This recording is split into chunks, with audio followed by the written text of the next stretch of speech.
Ever Bernthal has been dancing for 14 years. Her future plans include attending the University of Minnesota Twin Cities College of Biological Sciences. She plans to major in biology and physics. After that, she plans on attending med school to become an OBGYN. Some of her favorite dance memories include finding out the theme and costumes for all my dances, watching the big girls dance as a young dancer, having Miss Amber as my fairy, the entire first year of summer dance, caribou runs between practices, mine and Lexi's narration in Clue, tap 4 with Ainsley in 7th grade, particularly a specific dance move, water, water, water, Sophie and me carrying a Pri by the legs and arms into class, student choreography practices with my friends, eating McDonald's for every dress rehearsal, and many more memories that have taught me valuable lessons. The advice she would like to leave behind for the younger dancers is, be yourself. We are all unique in our own ways, and once you learn to cherish that diversity, you will flourish.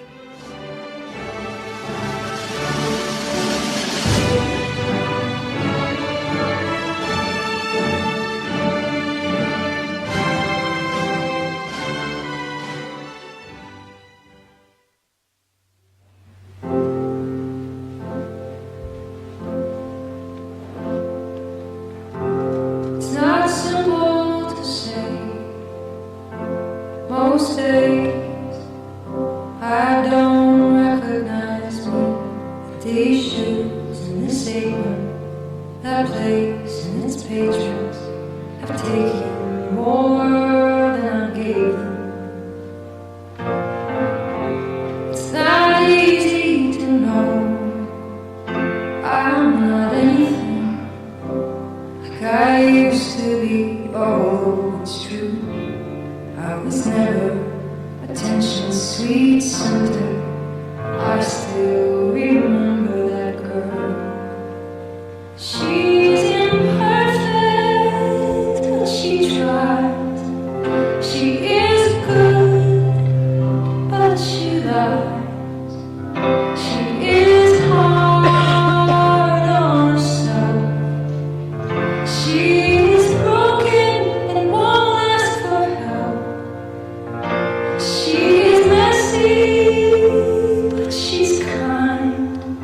She is lonely most of the time. She is all of this mixed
Ellie Gilbronson has been dancing for 11 years.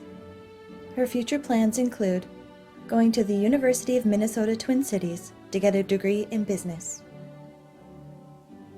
Some of her favorite dance memories include the first year of summer dance with the OG Smalls and Bigs, Water, Water, Water, the teacher practice when me, Ainsley, Michaela, and Neva were in the door/box singing, goofing off for most of the hour, going from hating Ella to her becoming one of my best friends her senior year, doing all of the jazz workouts with Michaela, falling on top of the jail cell bars in the middle of the jazz dance during the outside recital, the countless cry sessions in the lobby bathroom with 4 Minutes by Madonna playing in the studio during pirouette drills, dancing with my best friends for the last time.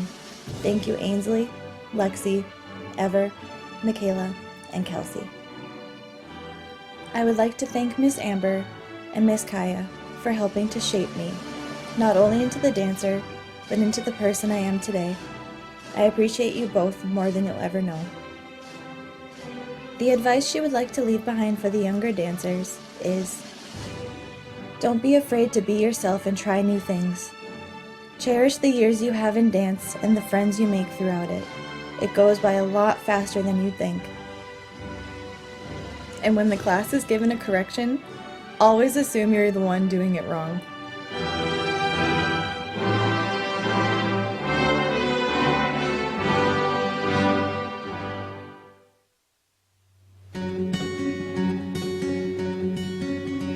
When life leaves you high and dry, I'll be at your door tonight if you need help, if you need help. I'll shut down the city lights, I'll cheat, I'll beg and bribe to make you well, to make you well. When enemies are at your door, I'll carry you away from more if you need help, if you need help. Your hope dangling by a string, I'll share in your suffering to make you well, to make you well. Give me reasons to believe that you would do the same for me, and I will do it for you, for you. Baby, I'm not moving on, I'll love you long after you're gone. For you, you will never sleep alone, I'll love you long after you're gone, and long after you're gone, gone, gone. You're my backbone, you're my cornerstone, you're my crutch when my legs start moving. You're my head start, you're my rugged heart, you're the pulse that I've always needed. Like a drum, baby, don't stop beating. Like a drum, baby, don't stop beating. Like a drum, baby, don't stop beating. Like a drum, my heart never stops beating. For you, for you. Baby, I'm not moving on, I'll love you long after you're gone. For you, you will never sleep alone, I'll love you long after you go. Like a drum, baby, don't stop beating. Like a drum, baby, don't stop beating. Like a drum, baby, don't stop beating. Like a drum, my heart never stops beating for you. And long after you're gone, gone, gone, I'll love you long after you're gone, gone, gone.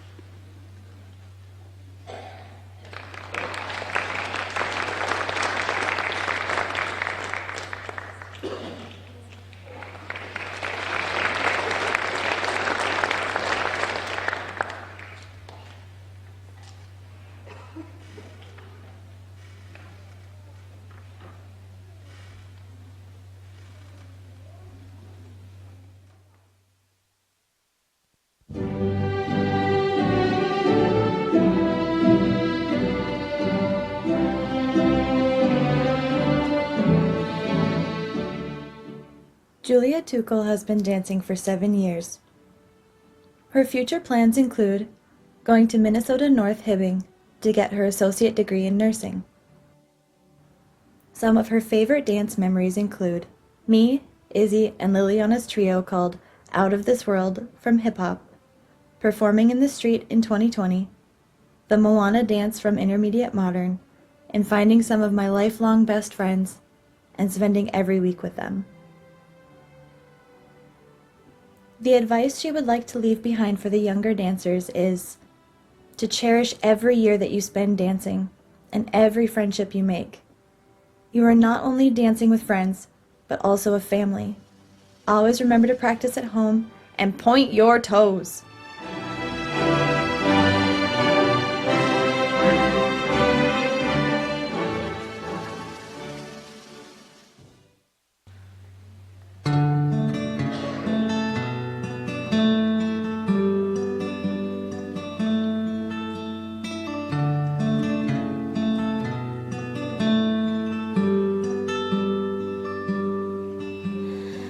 Your little hands wrapped around my finger, and it's so quiet in the world tonight.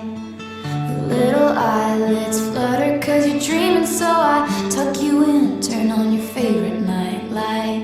To you, everything's funny. You got nothing to regret. I'd give all I have, honey, if you could stay like that.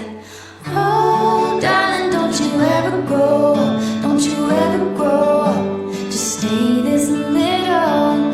Oh, darling, don't you ever grow up, don't you ever grow up, it could stay this simple.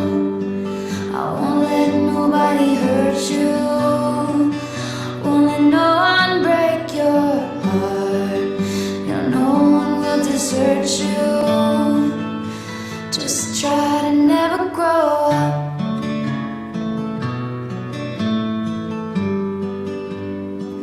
At 14, there's just so much you can't do, and you can't wait to move out someday and call your own shots. But don't make her drop you off around the block.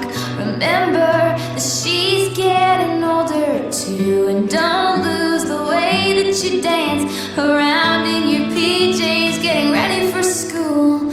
Oh, darling, don't you ever grow up, don't you ever grow up, just stay this little. Take pictures in your mind of your childhood room. Memorize what it sounded like when your dad gets home. Remember the footsteps, remember the words said, and your little brother's favorite songs. I just realized everything I have is someday gonna be gone. So here I am in my new apartment in a big city. They just dropped me off. It's so much colder than I thought it would be, so I tuck myself in and turn my nightlight on. And even though you want to, please try to never go.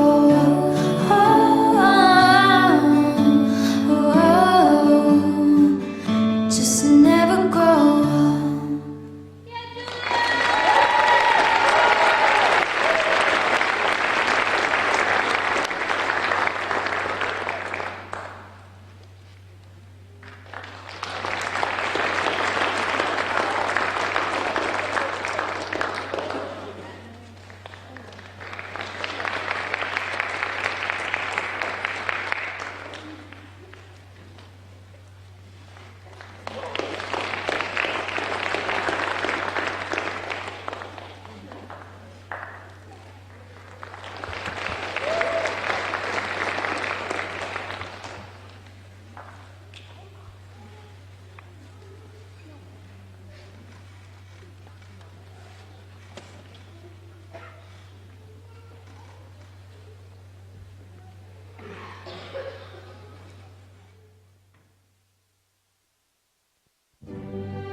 Ainsley Erickson has been dancing for 13 years. Her future plans include finishing her AA and then to move to New York to pursue her passion of dance. She plans to major in musical theater and minor in business administration while auditioning for shows. Some of her favorite dance memories include playing Michael Darling, Miss Kristen pushing me across the stage and dying of laughter, the bowler hat dance, every summer dance performance, the lawyer dance, the tap forward dino jump turns with Ever, screwing up the little party kick line when I was front and center, water, water, water, the heels dance with my girls, falling in love with Liliana's hip hop, swag, and every memory we have together.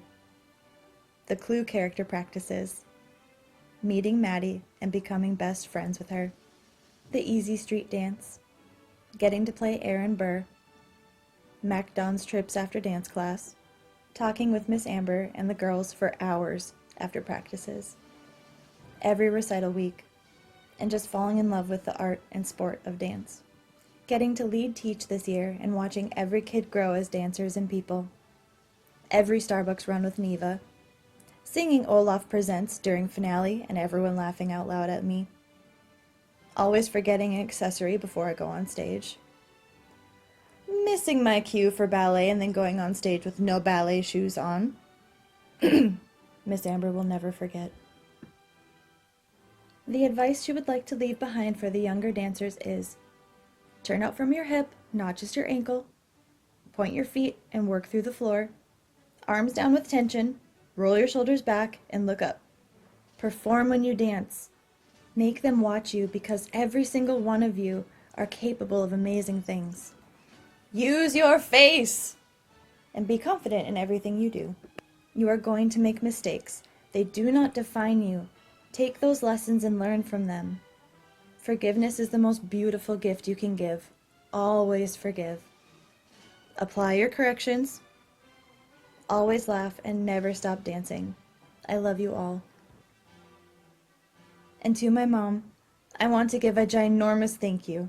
You have been my rock through every hardship and success. Without you, I would not be the dancer or the person that I am today. I love you beyond the moon and stars.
This man is known to us by many names. He who must not be named, you know who? Tom Morval Riddle, the Dark Lord. The one name he goes by is the name he created himself, Lord Voldemort. Under the pretense of model student, Tom Riddle explored the dark arts at Hogwarts. He adopted his new name as a means of rejecting his filthy Muggle father. Voldemort became obsessed with immortality. It seems as though he has recruited a band of followers he calls Death Eaters. As true to their name, they will not hesitate to administer any of the 3 unforgivable curses. Harry Potter's mother sacrificed herself for him and created the most powerful magic out of love. This sent Voldemort into hiding to regenerate for years. It appears he has fully returned to power and is more ruthless than ever. You will never understand anything beyond pain and malice. What Voldemort is truly after is to conquer this world and all others. Immortality and the ability to rule as he sees fit. This man appears to be more snake-like than human. With his sharp eyes and wicked parcel tongue, it's no wonder that he keeps a snake at his side. Nagini, a massive diamond-patterned snake, is Voldemort's protective, obedient pet and cherished companion. She plays a crucial role in keeping her master alive. Her venom is collected and used to craft a potion that sustains the Dark Lord in his fragile state before he is fully resurrected. Before she became Voldemort's full-blooded sidekick, Nagini was once a human, stricken with a blood curse, a malediction. This curse is passed down through the female bloodline. It is a genetic defect that caused her to permanently transform into a snake. Nagini has become bound to Lord Voldemort as a Horcrux, ensuring his immortality. Creating a Horcrux is a terrible and complex undertaking. The caster essentially binds a piece of their soul to an object so that when they die, that piece of their soul continues to live. To accomplish this is a vile, unspeakable dark magic. Lord Voldemort is the only known wizard to have ever created more than one. He created 7. The Dark Lord. Nagini is a vicious and cunning creature willing to do Voldemort's evil bidding.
What has happened to our trio? Well, as it turns out, Ron was released from the White Witch's grasp on the condition that he returned with the rest of his friends. He was then found by a house elf named Dobby. Small and powerful, house elves are magical beings who have been enslaved by wizards. Old, wealthy, pure-blood families typically own house elves, which they will pass down to their descendants as part of the family's wealth and property. Often, entire generations of elves will serve the same family. They mainly perform household chores, such as cooking and cleaning. However, they are bound to serve their masters every winter.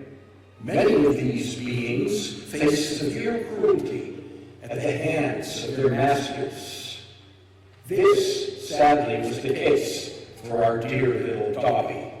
He was once attached to a horrible pure-blood family, which Harry Potter helped by tricking the master into giving Dobby the piece of clothing that would set him free. A single sock was all it took. Since then, Dobby has been the best friend he can possibly be to Harry and his friends. There are already many times that he has saved Harry's life. Dobby does so once again. House elves have their own form of powerful magic and can cast spells without using wands. They can even perform an apparition to travel in and out of places most wizards cannot. Dobby gathers our trio and returns them to Hogwarts safe and sound. The White Witch and Voldemort, on the move, has made our trio jumpy and untrusting of others. We really can't blame them, can we?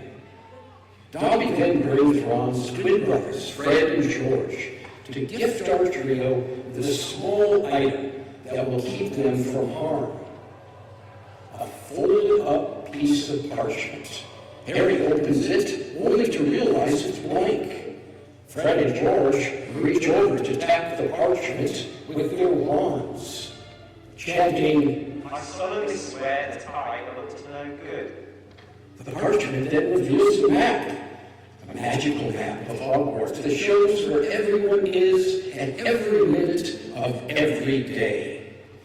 According to the twins, the original creators of the self-proclaimed Marauder's Map were previous students who lovingly gave themselves nicknames: James, Prongs, Potter, Sirius, Padfoot, Black, Remus, Moody, Lupin, and Peter, Wormtail, Pettigrew, while they attended Hogwarts.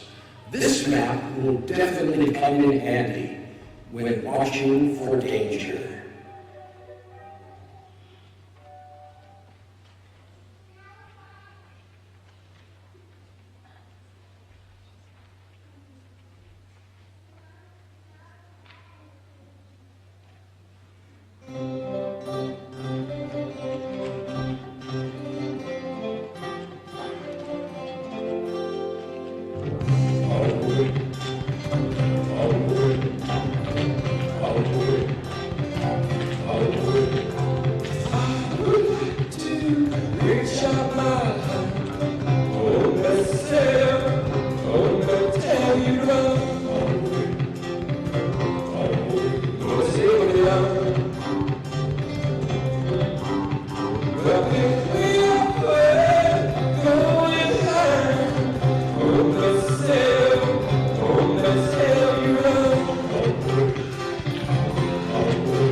showing our trio the 7 secret passageways on the map.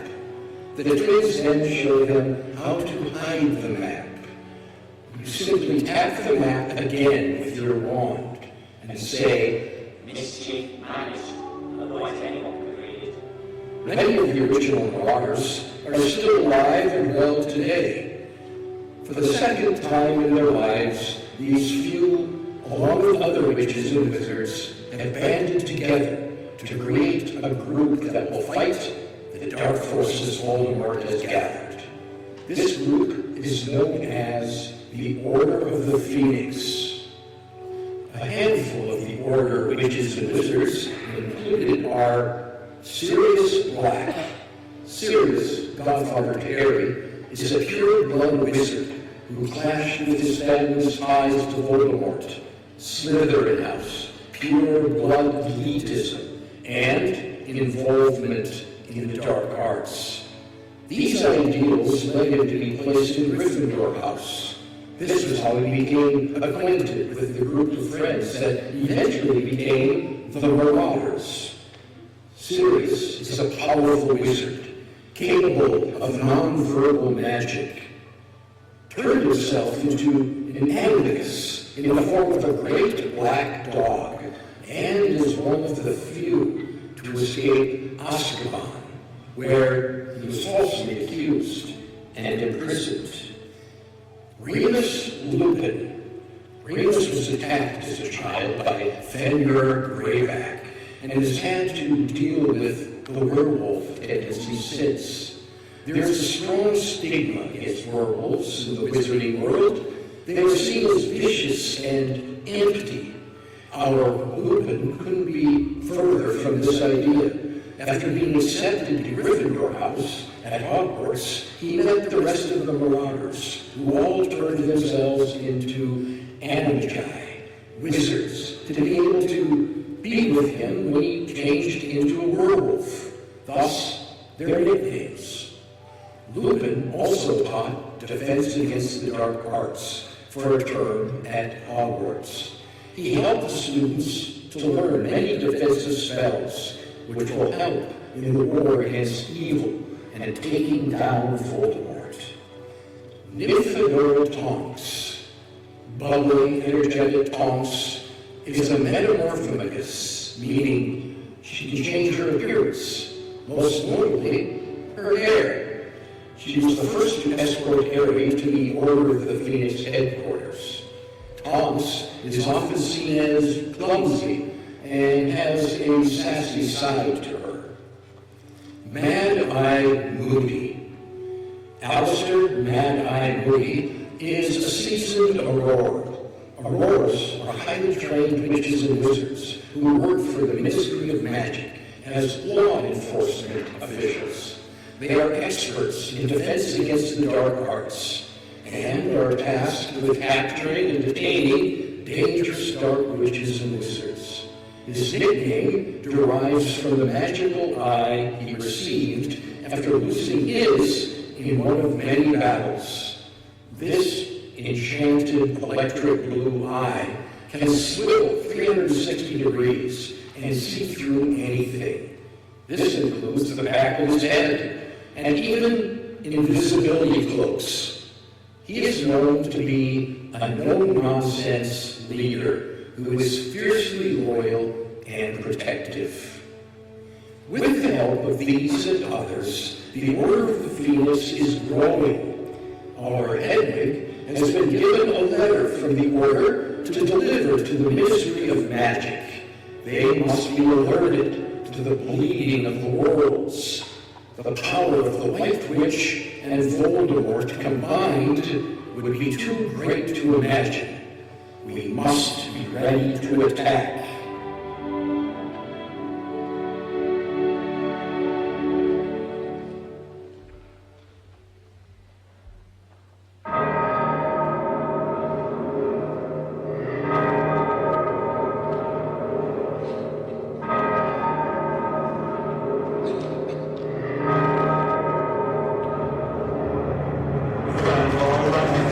It's always a fight for you and for life. They're trying to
Returning our attention to Hogwarts, you could feel the tension.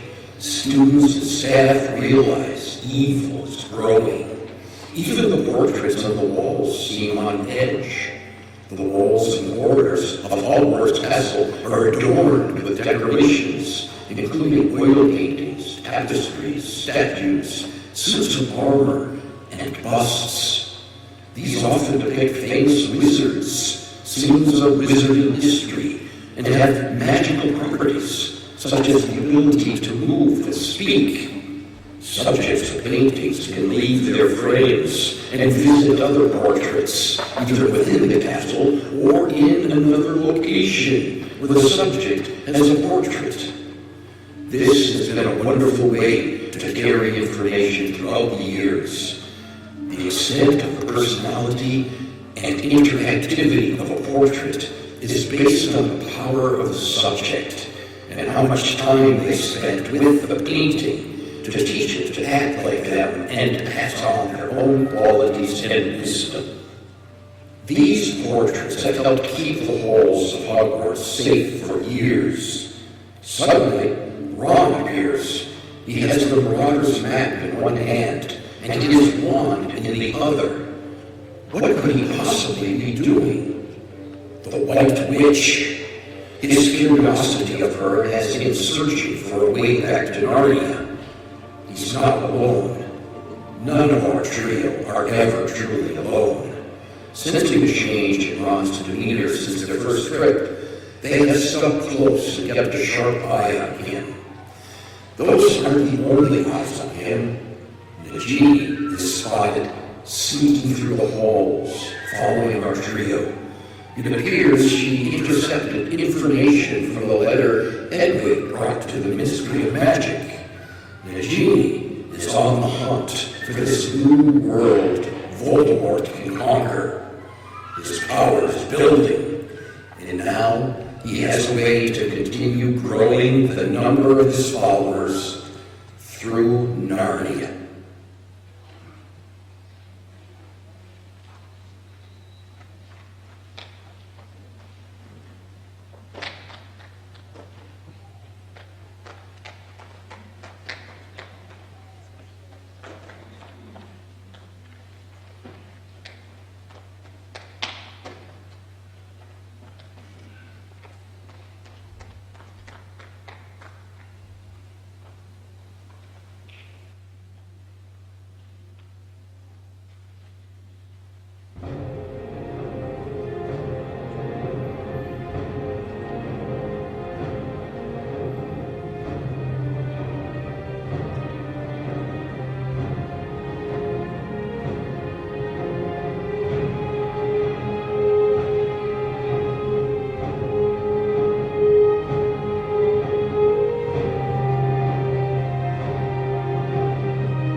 Ron stops in front of a portrait. This one has a ship being sailed on an ocean of the deepest blue. Right before our eyes, Ron is sucked into the painting. Harry and Hermione quickly follow and are just able to grab onto Ron's foot. Like jello melting in the sun, 1 minute they were here, and the next they're not. Narnia. They've returned to Narnia. As the trio brushes themselves off, they are greeted with the most glorious sight. Aslan, the great lion, and the one true king of Narnia stands before them. He is a terrifying and magnificent lion with kind eyes. Aslan has kept careful watch over Narnia, not interfering until his power is truly needed. I brought you here for your help, Aslan says to the trio. Us? Yes, you. I too have seen the evil growing in our world. The timelines are beginning to align. This dangerous for all of us. We must help each other get the four houses to unite against evil. The four houses? You mean the four founders of Hogwarts? Asks Hermione. But they've been gone for ages. Have they? Time works differently in your world than in Narnia. Do you not see the parallels between our worlds? Peter, Susan, Edmund, and Lucy. Do they not remind you of Gryffindor, Ravenclaw, Slytherin, and Hufflepuff? Your Dark Lord and our White Witch hold many of the same traits. Do they not? I, myself, seem to resemble the great Albus Dumbledore. Do I not? Aslan winks and begins to walk as he talks. For many years now, those that are old enough to remember the dark magic have sensed evil growing. As your Lord Voldemort regains power and returns to his former self, the White Witch grows more arrogant and reckless. Yet, where there is evil, there is good. I've begun to build an army. I suggest you do the same. We shall join forces and rid our worlds of this evil. How do we get an army, and how do we get them here? Asked Ron. Rely on those who love you. You will return when the time is right. With a wink and a smile, Aslan guides them on their way.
There seems to be a shadow in our midst.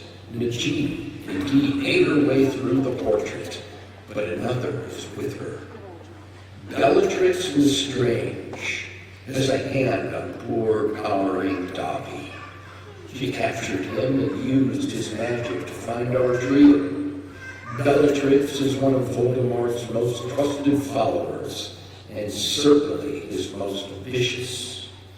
The first female Death Eater, a powerful adversary, she was sent to Azkaban prison and was later broken out by Voldemort. She has a fanatic obsession with the Dark Lord, although she's clearly fearful of his magical abilities and absolute power over his forces. She is almost as sadistic as Lord Voldemort, with a psychotic personality to boot. She's been sent here to meet the White Witch's army. She's strongly encouraging them to use their magic and let the two worlds blend into one. This would give the witch and Voldemort the power they need to win.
Our trio must return as soon as possible. The Wizarding World and Muggle World alike need to be alerted to the battle that is brewing. A bright and fierce light washes over them. A swan-like red and gold songbird flies before them. A phoenix, specifically Dumbledore's phoenix, Fawkes. According to legend, a phoenix comes to members of the Dumbledore family during times of need. Dumbledore must have sent her. It doesn't take long to learn why. Nagini is lurking in the shadows. She's been watching our trio as they spoke to Aslan.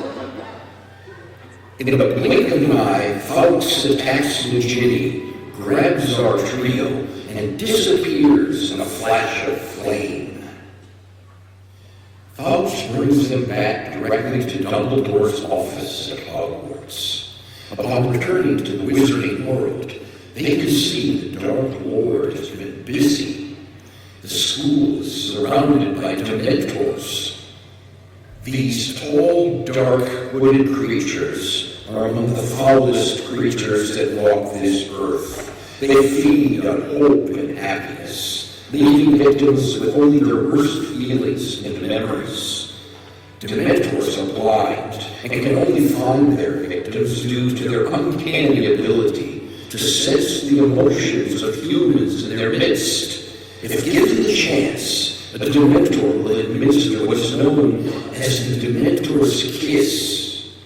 This results in the target's soul being sucked out. The target will survive the attack, but will have lost every shred of personality, as well as their memories in the process, doomed to live as a shadow of their former selves. There is only one spell that can deter a Dementor. Thankfully, Lupin taught Harry and taught him well. Patronus is a type of advanced magic that protects witches and wizards from Dementors. It's a ghostly guardian that takes the form of an animal or magical creature that represents the caster's happiest memories and emotions.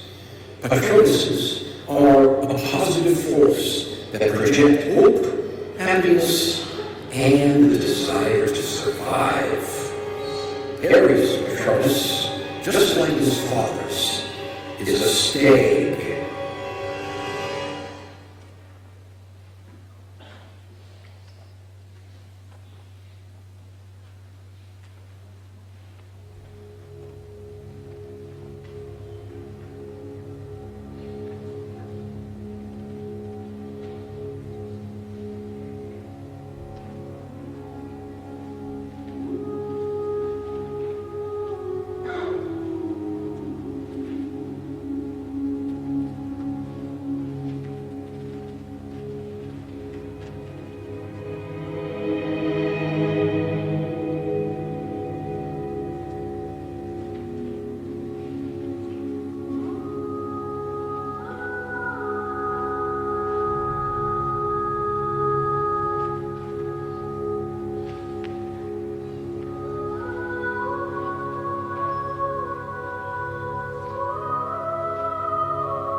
gotta be strong, and he's gotta be fast, and he's got to be fresh from the fight.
Following Aslan's orders, Harry, Ron, and Hermione tried to recruit some of their schoolmates.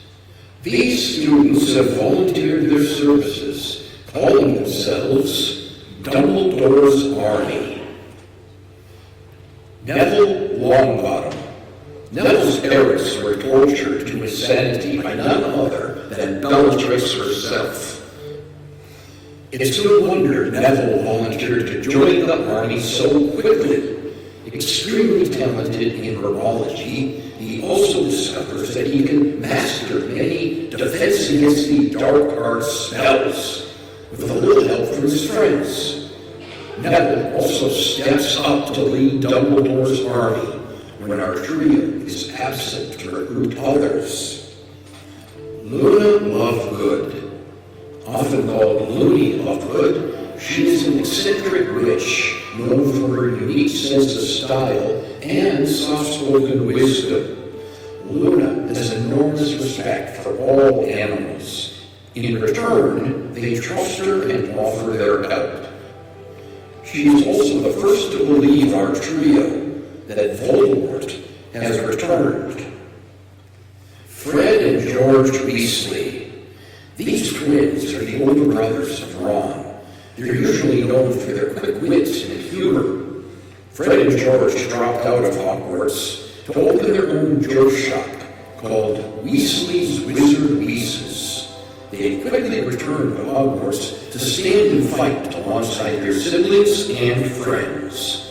The thing about Fred and George is that you sort of start thinking anything's possible if you've got enough nerve. Ginny Weasley, youngest of the 7 Weasley children, Ginny is often overlooked and underestimated. However, she is one of the most successful witches of her class. She is incredibly skilled at defense against the dark arts and is a force to be reckoned with.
Unbeknownst to them, another wizard has kept a careful eye on Harry.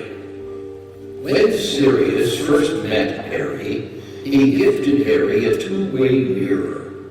The other of the pair of this mirror has been used to see what Harry's doing simply by the user speaking his name. As Sirius is off fighting Death Eaters, we see that Aberforth Dumbledore is the one keeping an eye on Harry. Aberforth is the brother of Albus. The two have a complicated relationship, and as such, most witches and wizards know nothing of his existence. He is nearly as strong a wizard as his brother, and will be a powerful ally if our trio can get him to join them.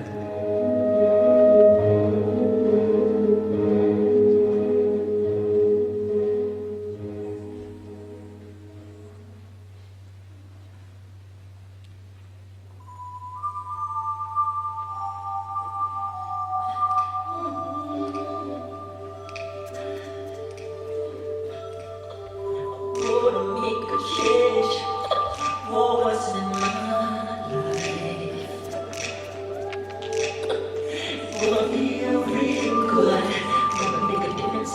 Gonna make it right. As I turn up the color code, my favorite winter coat, this wave is blowing my mind. See the kids and the street.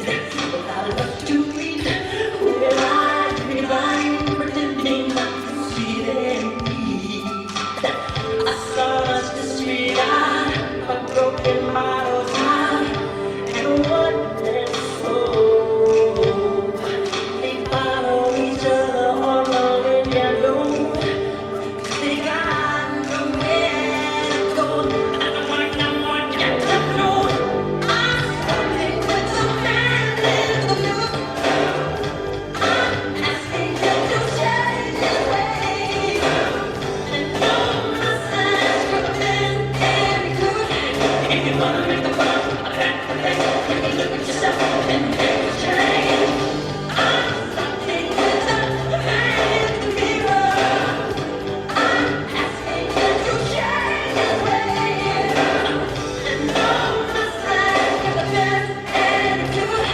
If you wanna make the world a better place, take a look at yourself and make that change. Something with some man in the mirror. Change his ways. Change know my signs for the best and good. If you wanna make the world a better place, take a look at yourself and make that change. La la la la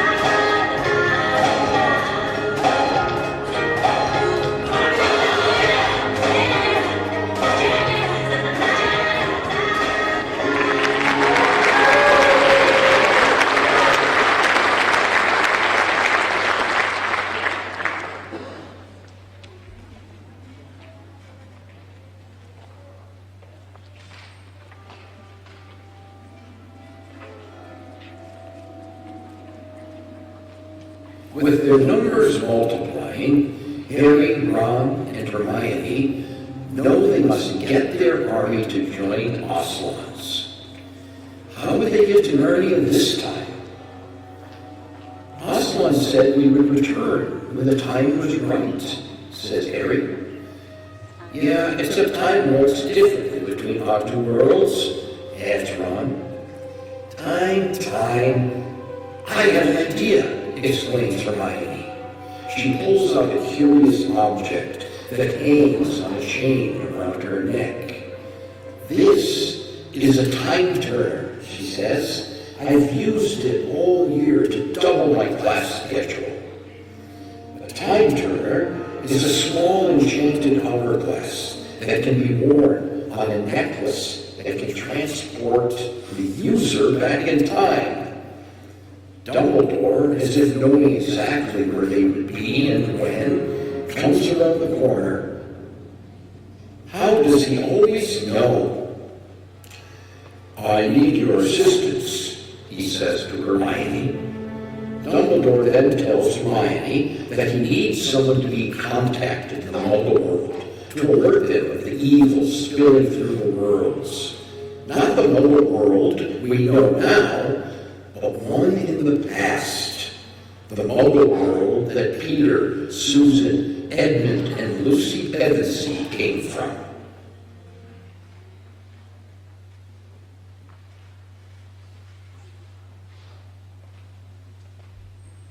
Mysterious thing, time.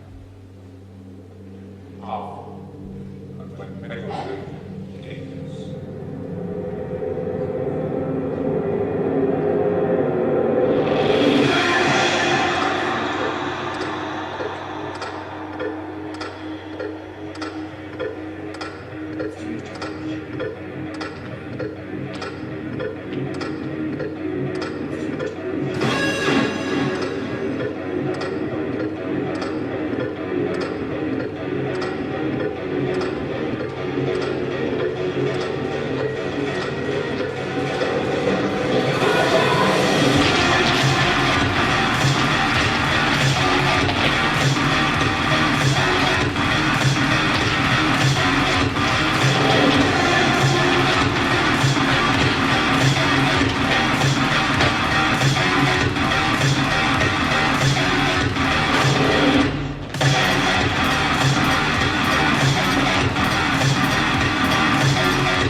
Someone, Dumbledore has said, that someone is Professor Diggory Kirk. He protects one of the magic wardrobes and must be told to keep it extra secret, safe, and guarded. Professor Diggory Kirk is a man from London who has traveled to Narnia during his childhood. He was notable for being a famous learned man, a great traveler, and one of the only two friends of Narnia who witnessed the creation of Narnia itself. Decades later, when Diggory had become known as Professor Kirk, his wardrobe became the door through which the Pevensey children made their first journey into Narnia. Mrs. Macready is the housekeeper at Professor Kirk's house in the country. She assists him in everything he does. In addition to managing the staff there, she also gives tours of the mansion, which is very old and famous. She is very proud of her position, and perhaps even more proud of the fine old house. Macready is the primary reason the Pevensey children discovered Narnia. It was during one of her tours that the children were trying to stay hidden and out of trouble. Upon first meeting the professor and Mrs. Macready, they seem rather intense and stern. We will see that they do indeed have a soft and caring side to them as they come to the aid of our trio and Osla.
Why won't Voldemort travel to Narnia to meet the White Witch himself? Why send Ginny and Bellatrix? Why won't the White Witch leave to meet Voldemort? It appears they are trapped within their own worlds. The White Witch has made Narnia sleep in winter for over 100 years. To keep the world that way, she cannot leave it. In the same breath, Voldemort has created multiple Horcruxes to keep himself alive. If he leaves, he will lose the connection between them and perish. It is with this in mind that Voldemort must send someone who can go undetected into Aslan's world, someone young enough to still be allowed access to Narnia. Draco Malfoy, is an arrogant and self-assured bully who tricks and hurts people to get what he wants. He is also a cunning user of magic. He has lived a privileged life with his pure-blood parents. The youngest in a long line of purebloods, he has no shame in showing his prejudice against muggle-born witches and wizards. Draco seems an obvious choice for Voldemort to persuade to do his bidding. Draco must bring back the Pevensey children from Narnia. This would ensure the breaching of the two worlds, the two timelines, the past and the present, for evil to take over everything. Draco is careful not to be followed into the room of requirement. This space can alter its proportions to fit whatever the user most needs it to be. This time, Draco paces back and forth 3 times, and it opens into the room of hidden things. He then reveals the vanishing cabinet that he had fixed throughout the current year at Hogwarts. Vanishing cabinets are extremely valuable magical artifacts that allow their users to slip inside and be magically transported into a partner cabinet. Much like the wardrobe our trio has already utilized. And so begins the war.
The room of requirement can sense when an inhabitant has malicious intent. It then will shake the school down to its very grounds. We know that a disturbance can be felt by those who have lived here longest, the ghosts of Hogwarts.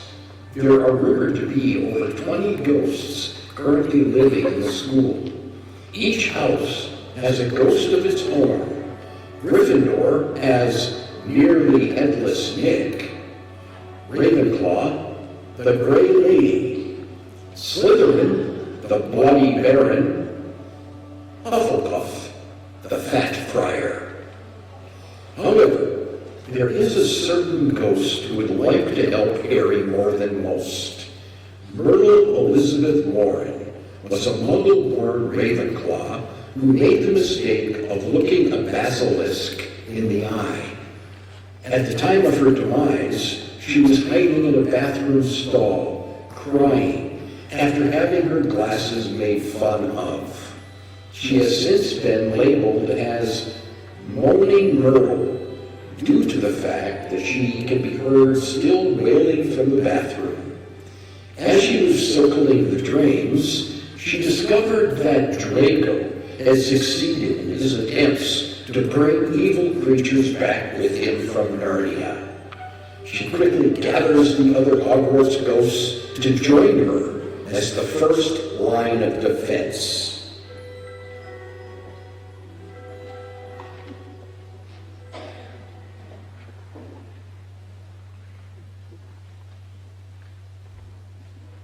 When the darkness opens wide, swallowing up the sun inside, dapple stars, they creep the sky, blanket on which the moon would lie. Why must daylight always dim, creeping dust so cold and grim? 'Tis the blackness of the night teaches us how to see the light.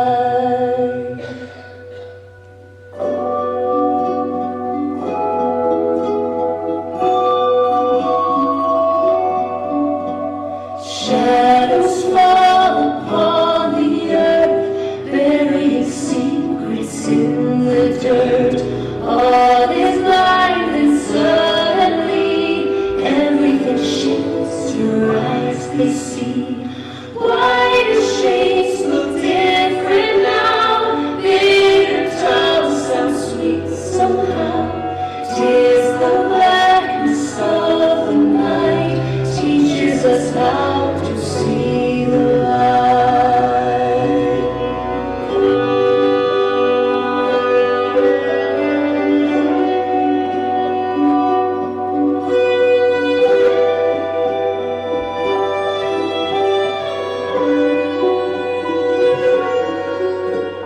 Why do shapes look different now?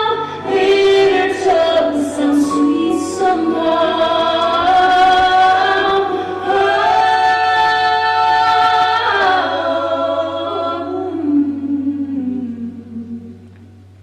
Tis the blackness of the night teaches us how to see the light.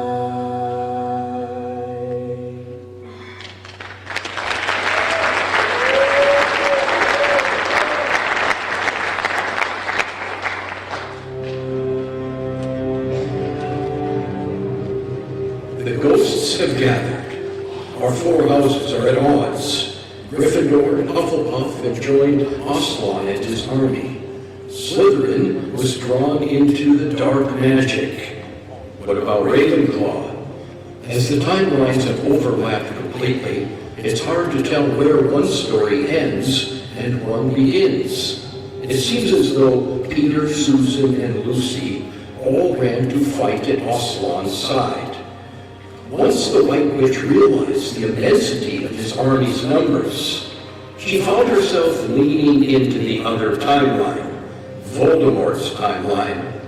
Voldemort then cast a spell on a portion of Aslan's army, turning them from good to bad, making them fight for him, fighting their own friends and family. This, sadly, would include Ravenclaw. Things are looking bleak. The four houses must unite for the worlds to return to their true places in time.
Narnia was cast in snow and ice over 400 years, waiting for two sons of Adam and two daughters of Eve to take the thrones. The four founders of Hogwarts have found themselves worthy of the title, turning foe into friend, helping each other to grow and succeed. Let both timelines rejoice before departing from each other. May we celebrate the crowning of our brave four, the happiest moments we have had in a very, very long time. Long live Oswald!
the glistening eastern sea. I give you Queen Lucy, the valiant. To the great western wood, King Edward, just. To the radiant southern sun, and Susan, the gentle. And to the clear golden sky, I give you King Peter, the magnificent.